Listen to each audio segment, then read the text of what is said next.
ઘણા લોકો એવા હોય છે આપણા નાપડા કે વિદેશી ગણો એ એમ કહે છે કે આપણને અંગ્રેજોએ બધું શીખવાડ્યું. અંગ્રેજોએ શીખવાડ્યું તો વર્ષો પુરાની મૂર્તિઓ છે એ કટિંગ કામ શું અંગ્રેજોએ શીખવાડ્યું છે?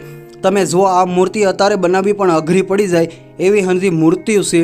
એનું કટિંગ કામ જુઓ કે આજે પણ મુશ્કેલ છે કટિંગ કામ કરવું આવું. આમાં અંગ્રેજો એમ કહે છે કે અમે તમને ઉઠતા બેહતા શીખવાડ્યા. શું આમાં આપણને એણે શીખવાડ્યું હશે? તમે જુઓ તો ખરા, આ કળા આપણા ધોતી કુર્તું પહેરવાવાળા અભણોએ જ બનાવેલી છે, બીજા કોઈએ નથી બનાવેલી. આપણી શું આ કલા રહી હશે? શું આપણું શાસ્ત્ર જ્ઞાન રહ્યું હશે? શું આપણું આ હંધું જ્ઞાન રહ્યું હશે? એમાં બધા આપણે એમ કહે છે કે વિદેશનાએ શીખવાડ્યું. શું આ હંધું વિદેશનાએ શીખવાડ્યું હશે? આ આખું વિષ્ણુ મંદિર કહેવામાં આવે છે, જેનું કટિંગ કામ તમે જુઓ કેવું સરસ મજાનું બનાવેલું છે.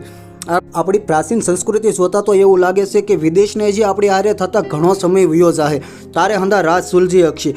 તો ગર્વ કરો કે આપણે સનાતની સેવી, આપણે ભારત ભૂમિમાં જન્મ લીધો છે. ચાલો મળીએ છીએ આગલા